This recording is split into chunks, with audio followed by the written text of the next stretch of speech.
Despite being around for almost 20 years, very few people have ever heard of Perpetual timepieces, yet every single owner of a Perpetual watch that I met online raves about it and is aching to spread the word about the brand. I am one of those owners and I'm here to tell you why you should be one too. I have discovered Perpetual timepieces last year when I fell in love with a great looking regulator, which I'll review in a couple of weeks' time. It was sold out at the moment, but as soon as it was back in stock, I ordered it. Or at least I thought I did. Through a misunderstanding, I ended up ordering this watch, the SC-03. And boy, am I not upset one bit. However, I never felt I had enough experience as a reviewer to feature this watch on the channel, but now I'm ready. The SC-03 is based on the railroad watch, a style whose clean and simple aesthetics means it, as is the case of most vintage designs, has become a staple for dressier occasions. In my opinion, from the design point of view, the SC-03 falls right between the everyday type of timepiece and the dress watch, so let's just call this a business casual type of watch. The 41mm all-polished case has a bulbous construction that does little to mask its 11mm thickness. The transitions to the top and bottom of the case are sharply contoured by ridges that give it a stern German look.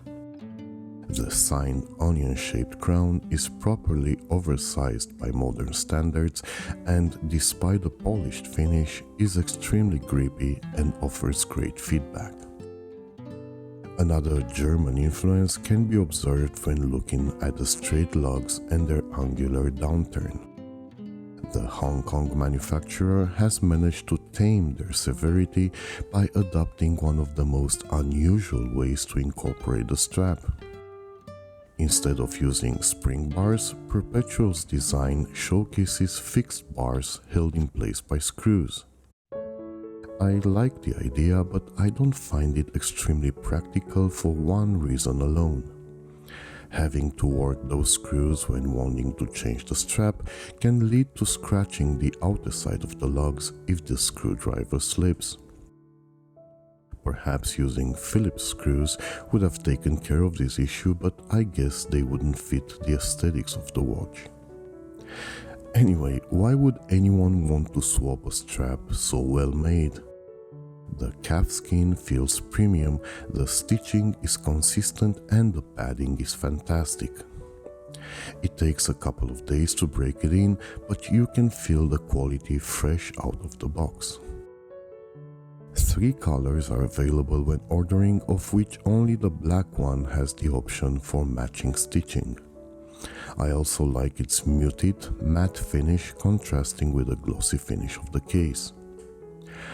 Coming back to the case, it extends towards a dial in a rather thick donut-shaped bezel that might not be as understated as many would prefer having on a dressy watch.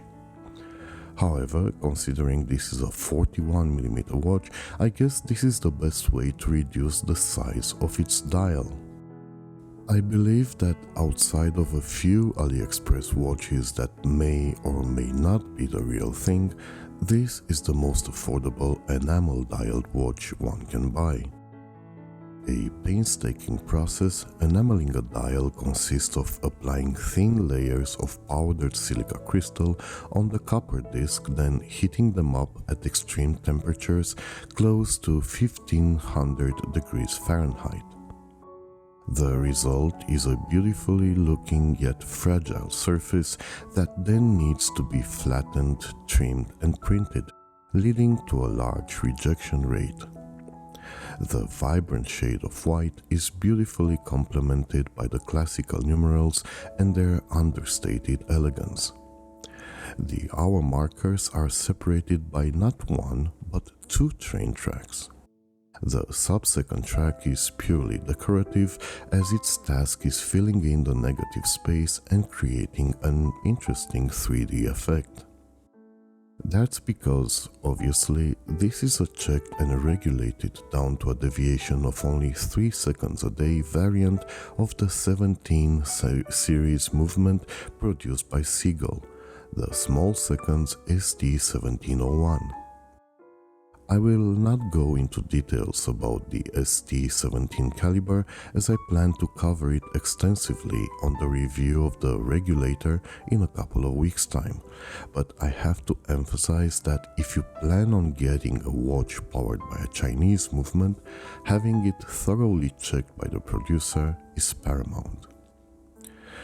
Coming back to the dial, the second subdial's placement is ideal, as its surface does not interfere with the surrounding numbers and the second hand is placed in perfect symmetry to the painted logo.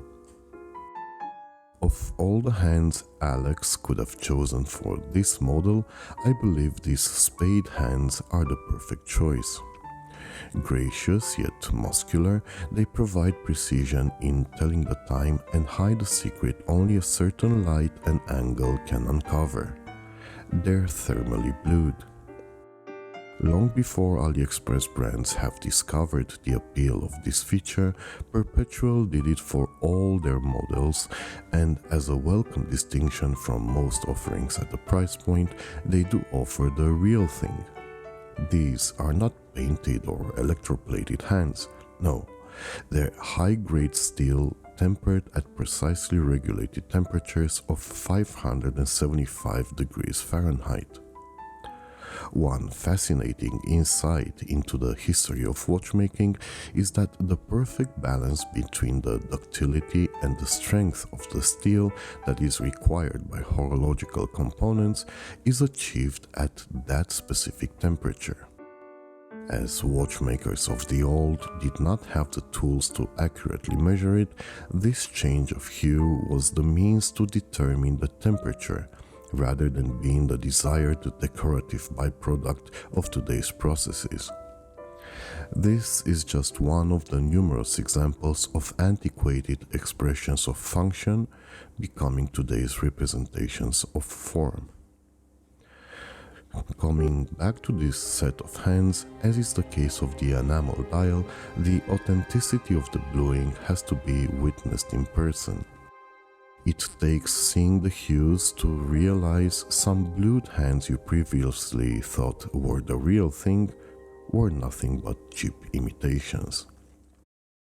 The double dome sapphire crystal benefits from a generous application of underside AR coating that, in conjunction with the dial's distraction-free crisp setup, makes this one of the most legible watches I have ever handled. From my admittedly limited experience, some watches look totally different in isolation than they do when worn on the wrist, and the SC is one of them. It is, of course, a matter of perception, but surrounding this watch with skin and fabric seems to flatten it somehow, as it almost feels splashed on the wrist. This, of course, makes it easier to blend in, giving it the dress watch ability to comfortably slip under the cuff. As always, having a 19 cm average size wrist helps me wear this watch perfectly, so the question I honestly don't know how to answer is if this watch would fit your wrist. All I can say is that its price would justify buying this watch without having a chance to try it on. But before talking about the price, I believe a short description of the purchase process is necessary. You might have noticed there are no add to cart buttons on the products page. To order a watch, one would need to contact Perpetual through the form on the website. Shortly, they will reply through email. From personal experience, my advice to you is to check the spam folder. If the watch is in stock, a PayPal invoice will be sent through email, and upon payment, the watch will be shipped by EMS. If the watch is on pre-order, a PayPal invoice for half the price will be issued, and then once the watch is assembled and checked, another PayPal invoice for the rest of the price is sent to the customer. It does seem a bit convoluted, but Perpetual have done it for 20 years, and cutting online store related fees is one way to keep prices as outrageously low as they do. And that's because the price of this watch is $220.